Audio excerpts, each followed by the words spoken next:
Hello friends, welcome to our channel. आज की इस वीडियो में हम कर रहे हैं क्लास 6 to 8 की वर्कशीट नंबर 44। इसका टॉपिक है यमुना प्रदूषण।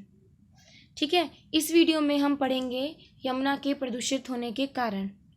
ठीक, देखिए, यमुना नदी दिल्ली के लिए पानी का मुख्य स्रोत है। सबसे पहली बात ये समझिए कि जो दिल्ली है, दिल्ली में पानी की जो मुख्य स्रोत है, जहाँ से दिल्ली के लोगों को पानी मिलता है, वो कहाँ से किससे मिलता है? यमुना नदी से। यमुना नदी गंगा नदी की सहायक नदी है। ठीक है, यमुना नदी गंगा नदी की सहायक नदी है, जो कि यमुनोत्री से निकलती है। यमुना नदी कहाँ से निकलती है? यमुनोत्री से निकलती है। यमुना के तट पे जो बसने वाले शहर हैं, एक तो दिल्ली है, जो ज़्यादा से ज़्यादा हम जिनके बारे में हम जानते हैं, ठीक है, पढ़ते हैं जिनके बारे में हम ज़्यादा, कि दिल्ली है, यमुनानगर है, आगरा है। ठीक है, लेकिन सबसे ज़्यादा जो प्रदूषित है ना नदी, वो दिल्ली में है। देखा होगा आपने, जब आप यमुना के आसपास से निकलते हैं तो इतने ज़ोरों से उसमें इतनी गंदी स्मेल होती है, जैसे किसी गंदे नाले में से आती हो, है ना? क्योंकि उसका पानी इतना दूषित, इतना प्रदूषित हो चुका है कि बहुत ज़्यादा। लेकिन दुर्भाग्य से पूरे भारत में यह सबसे अधिक प्रदूषित नदी बन चुकी है, जिसकी वजह से अब इसे मृत नदी की संज्ञा दी जाने लगी है। क्यों दी जाती है मृत नदी की संज्ञा? भाई, नदियाँ हमारे लिए बहुत ज़्यादा महत्वपूर्ण होती हैं, बहुत ज़्यादा काम आती है नदियाँ हमारे लिए। साफ़ पानी के लिए पानी मिलता है नदियों से, हमें सिंचाई में काम आता है। अब जैसे गंगा नदी है, ठीक है, आसपास के क्षेत्रों में सिंचाई के काम आता है उसका पानी। लोग जब वहाँ घूमने जाते हैं तो बोटिंग वगैरह करते हैं, है ना? लोग वहाँ घूमने जाते हैं तो वहाँ के लोगों को रोज़गार भी मिलता है। तो मतलब हर तरीके से वहाँ के लोगों के लिए और कितनी ज़्यादा मतलब ये फ़ायदेमंद होती है। जहाँ भी नदी होती है तो वहाँ के आसपास के लोगों के लिए बहुत फ़ायदेमंद होती है। लेकिन यमुना नदी से दिल्ली के लोगों को कुछ फ़ायदा नहीं हो रहा। किस लिए नहीं हो रहा? क्योंकि वो बहुत ज़्यादा प्रदूषित हो चुकी है, इसलिए उसको क्या कहा गया है? मृत नदी की संज्ञा दी गई है। ठीक है, इस नदी में दिल्ली के लगभग 19 नालों का गंदा पानी छोड़ा जाता है। अब आप सोच के देखिए कि वो कितनी प्रदूषित होगी, है ना? नालों का गंदा पानी है, जहरीला पानी भी है। भाई, नालों में गंदगी है, और गंदगी कैसी भी हो सकती है? केमिकल गंदगी भी हो सकती है। जो केमिकल वाली गंदगी होगी वो तो 100% जहरीली होगी। ठीक है, अब देखिए, इसमें कुछ आपको एक्टिविटी भी दी हुई हैं, जैसे धार्मिक गतिविधियां हैं। धार्मिक गतिविधि, लोगों का मानना है, लोगों की एक मान्यता है कि जो हम पूजा करते हैं और जो पूजा का हमारा सामान होता है, पूजा के बाद का, उसको बहते पानी में बहा दिया जाए। ठीक है, बहते पानी में बहा दिया जाए। तो कहीं कहीं तो लोग उसे नहरों में डाल देते हैं, इस तरीके से, जो बहती रहती हैं। लेकिन ज़्यादातर कहाँ जाते हैं? पवित्र नदियों की तरफ। ठीक है, तो उसी तरीके से यमुना में बहा दिए जाते हैं। अब आपको पता है, अभी गणेश चतुर्थी गई है, गणेश जी का लोगों ने अपने घरों में स्थापना की। 11 दिन बाद क्या होगा? गणेश जी का विसर्जन किया जाएगा। ठीक है, 11 दिन का त्यौहार होता है ना ये। फिर क्या करेंगे लोगों ने? देखो, आप टीवी भी देखते होंगे, न्यूज़ देखते होंगे, बड़े बड़े, बहुत बड़ी बड़ी प्रतिमाएं बनाई जाती हैं, और फिर उनको क्या किया जाता है? नदियों में बहा दिया जाता है। अब जब इतनी बड़ी प्रतिमाएं बनाई जाती हैं तो किससे बन रही हैं? कोई तो सीमेंट कंक्रीट से बन रही हैं, है ना? फिर उन पे पेंट किया जाता है। मिट्टी से बहुत कम बनेंगी। मिट्टी से क्या होगा? मिट्टी से छोटी बना लेंगे। मिट्टी मेहनत मांगेगी, इसलिए क्या करते हैं? पत्थर से, सीमेंट कंक्रीट से बनाते हैं, फिर उनको नदी में बहा दिया जाता है।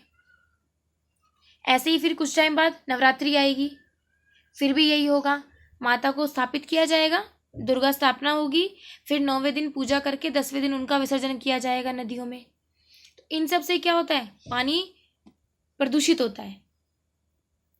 ठीक है, यहाँ देखिए कितनी गंदगी है, और ये गंदगी किसकी? लोगों के घरों का कूड़ा कचरा, पॉलीथीन वगैरह है। पॉलीथीन तो आप लोग जानते ही हैं कि सबसे ज़्यादा जो प्रदूषित चीज़ है ना, वो पॉलीथीन है। उसका ना तो यूज़ करना चाहिए, ना उसे इसी तरीके से फेंक देना चाहिए। यहाँ तक कि कोई पशु के अगर ये मुंह में चली जाती है ना, तो उसके लिए भी ये जहर के समान है।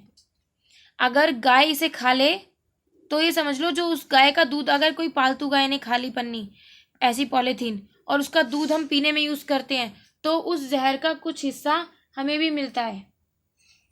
समझ रहे हो इस बात को?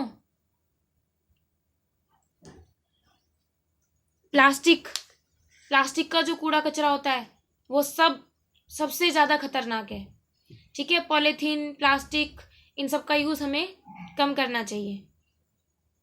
ठीक, इसमें देखिए औद्योगिक कचरा, इसमें क्या होगा, फैक्ट्रियाँ हैं, फैक्ट्रियों में बहुत सारी चीज़ें बनती हैं, रबड़ फैक्ट्री है, ठीक है, ऐसे ही प्लास्टिक की कोई चीज़ें हैं, प्लास्टिक की चीज़ें बन रही हैं, उनमें क्या केमिकल का जो कचरा होता है उनको सीधा नदियों की तरफ खोल दिया जाता है। अब उनमें कोई साफ पानी तो है नहीं कि नदियों का पानी बढ़ जाएगा, उनमें केमिकल का सारा पानी है, गंदा पानी है, जहरीला पानी है। ठीक है ना, कूड़ा ही तो फेंक रहे हैं वो लोग नदियों में, और उससे क्या होता है, सारा पानी खराब हो जाता है।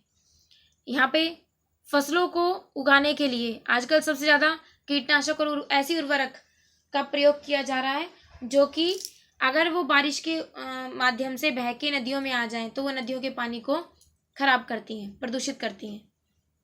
तो हमें कोशिश करनी चाहिए कि जो प्राकृतिक खाद होती है उसका यूज़ करें हम खेती के लिए, वो हमारे खाने के लिए भी अच्छी है और हमारी नदियों के लिए भी अच्छी है। ठीक है, यमुना एक्शन प्लान परियोजना, यमुना एक्शन प्लान परियोजना 1993 में यमुना नदी को साफ करने के लिए सरकार ने चलाई थी। सरकार अब तक इस परियोजना में अरबों रुपए खर्च कर चुकी है, लेकिन कोई बेनिफिट नहीं हो रहा। क्यों नहीं हो रहा? क्योंकि हमारी आदतें इतनी गंदी हैं, हम नहीं सुधरते।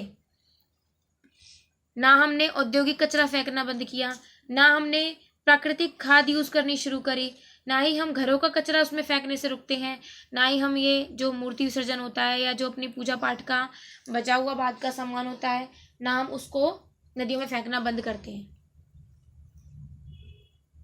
अगर हम ये सब चीज़ें करने लग जाएं तो नदियाँ अपने आप धीरे धीरे साफ होने लगेंगी, क्योंकि पानी तो इनमें बहता ही रहता है। ऐसा नहीं है कि इन नदियों में पानी नहीं है, पानी है, लेकिन गंदा हो जाता है, वो सारा पानी खराब हो गया है वो बिल्कुल। ठीक है, आगे देखिए, इसके बेस्ड क्वेश्चंस हैं। पहला है, दिल्ली में पानी का मुख्य स्रोत क्या है? अभी हमने ये तो ऊपर पढ़ा है कि दिल्ली में पानी का मुख्य स्रोत यमुना नदी है। ठीक है, नेक्स्ट देखिए, आपके विचार से यमुना प्रदूषण के क्या कारण है? ये मैंने भी आपको यहाँ पे डिस्कस किया सारा। जो हम कूड़ा कचरा फेंकते हैं, जो हमें धार्मिक जो हमारा गतिविधियाँ होती हैं, जो बताई मैंने अभी आपको कि पूजा के बाद का बचा हुआ सामान या खंडित हुई मूर्तियाँ, सब हम किस में डाल देते हैं? नदियों में, है ना। और ये कृत्रिम खादों का प्रयोग करते हैं, कीटनाशकों का प्रयोग करते हैं, औद्योगिक कचरा फेंक देते हैं। ये सब क्या है? यमुना को प्रदूषित करने के कारण है। यदि आपके पास अलादीन की तरह एक जादुई चिराग हो तो आप जिन से यमुना नदी के लिए कौन सी इच्छाएं मांगेंगे? क्या इच्छाएं रखेंगे कि आपको क्या मिलना चाहिए यमुना नदी के लिए? देखिए, सबसे पहली बात कि यमुना की सफाई हो जाए। अगर यमुना का पानी स्वच्छ हो जाता है तो ये सबसे अच्छा काम हो जाएगा। नदी का पानी अगर साफ हो जाता है तो पानी पीने की समस्या का निपटारा हो जाएगा। दिल्ली में सबसे ज़्यादा प्रॉब्लम है पीने के पानी की, तो उसका हमें जो सॉल्यूशन मिल जाएगा। ठीक है, पानी साफ हो जाएगा, पानी ज़्यादा मात्रा में बहेगा तो क्या होगा? खेतों के लिए सिंचाई के लिए हमें बहुत ज़्यादा सहारा मिलेगा उससे। ठीक है, और क्या होगा? लोग, पर्यटक जो होते हैं वो इस तरफ उनका रुझान हो जाएगा, वो आने लगेंगे। इससे क्या होगा? यमुना नदी के जो आसपास के जो इलाके हैं वहाँ के लोगों को रोज़गार मिलेगा।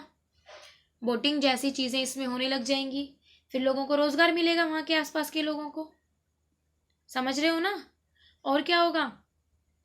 अब यमुना नदी को अगर लोग बिल्कुल गंगा की तरह मानने लग जाएं, देखो प्रदूषित तो गंगा नदी भी है लेकिन यमुना नदी के जैसे नहीं है। हम अब गंगा में जाते हैं, हरिद्वार जाते हैं, गंगा जी जाते हैं तो क्या वहाँ बोटिंग भी करते हैं, घूमते भी हैं, क्या इतना गंदा पानी है वहाँ का? नहीं। रात के टाइम पे आप देखिए गंगा नदी के पानी का बहाव देखिए और वहाँ खड़े हो जाइए थोड़ी देर, इतने मतलब साफ पानी बहता है इतने अच्छे से। अगर ऐसा ही पानी यमुना नदी में बहने लग जाए तो दिल्ली के लोगों की तो बहुत सारी समस्याएं निपट जाएंगी, खत्म हो जाएंगी। ठीक है, तो आप यही चीज़ों की इच्छाएं हम किससे रखेंगे? अलादीन के जादुई चिराग के जिन से। ठीक है, समझ पा रहे हो?